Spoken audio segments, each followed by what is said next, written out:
Hi, it's Dr. D from BrainBasedScience.com's Braintips 2.0. Before we get started on today's topic, SELebrate, I want to talk to you about an article that I read from Education Week, Ed Week, on teacher morale. They did a survey and they found that 84% of administrators and teachers are at an all-time low in morale. That is up from 71% that was done in August, and that is up from 56% that was done in March, before the pandemic. So I want you to really understand that the purpose of these brain tips is to help you understand how you can help your social emotional well-being. The brain is in charge. And if you understand how the brain deals with emotions, then it'll better enable you to deal with your emotions and to understand what's going on before the amygdala hijacks the brain. And that's going to be what we're talking about today. We can keep the amygdala from hijacking the brain. And neuroscience researchers have found that there are places in the brain that actually react to the strategies for social emotional well-being. With that said, let's get started.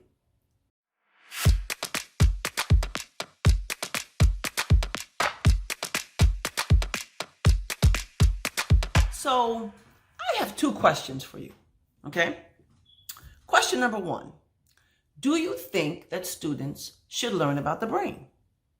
And I mean in regards to being emotional brain and social emotional learning. And second question is, do you think teachers should receive professional development on the brain as a requirement?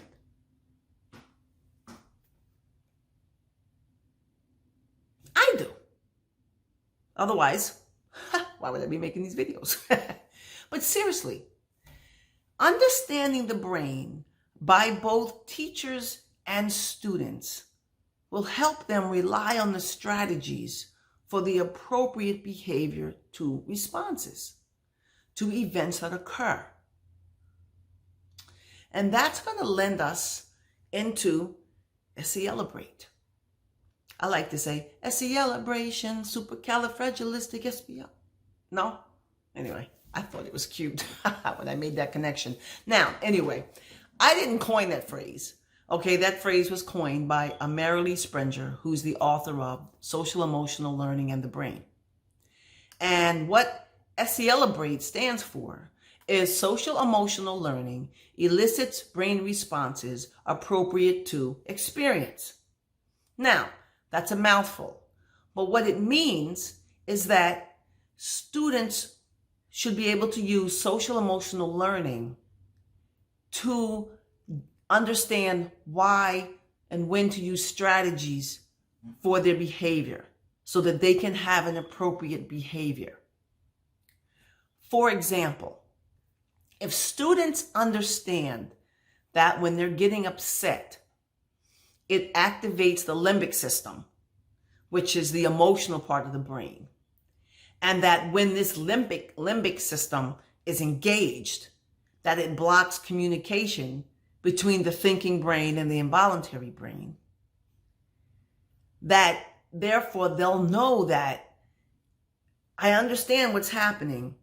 I need to now rely on strategies to calm myself before I act or speak. And neuroscience researchers have found that there are chemicals in areas of the brain that react to these strategies.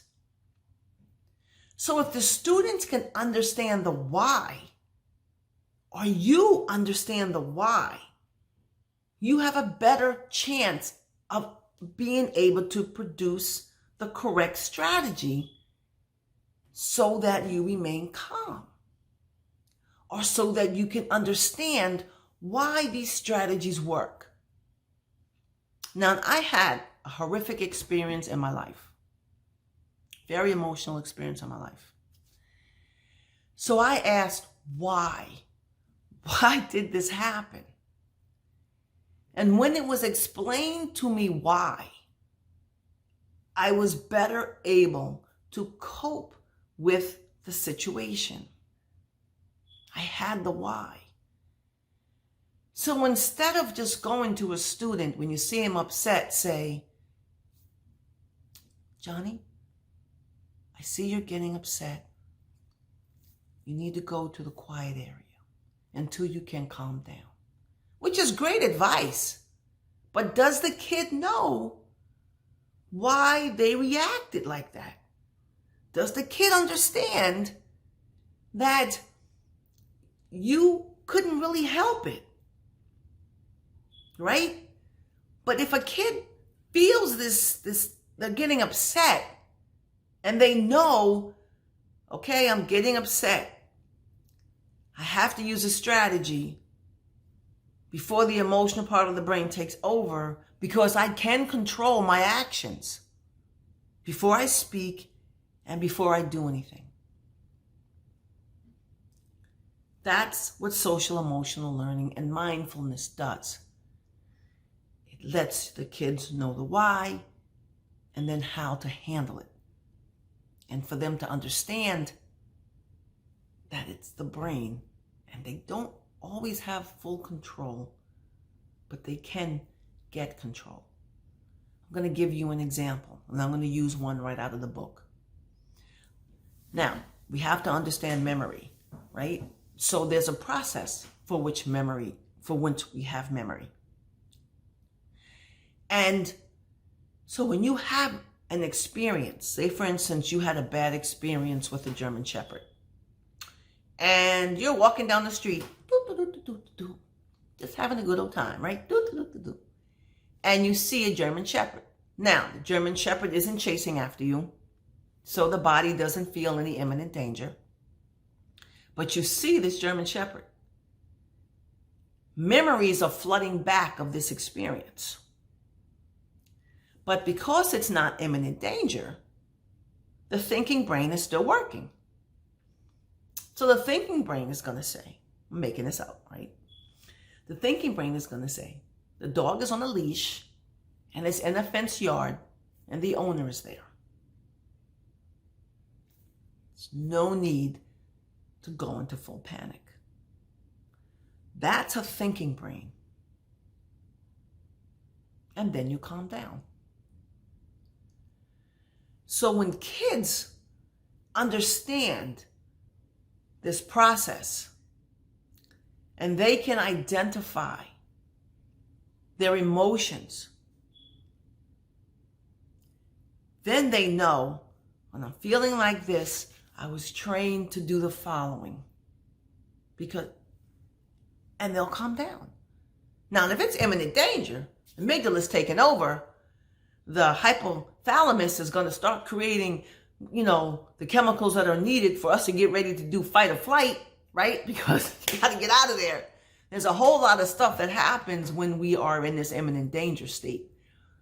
But if we're not in imminent danger, folks, the prefrontal cortex is working. The thinking brain is working. So with SELebrate, it's stating that we can identify our experiences and elicit to the brain that we need to do the right thing so that we can stay calm.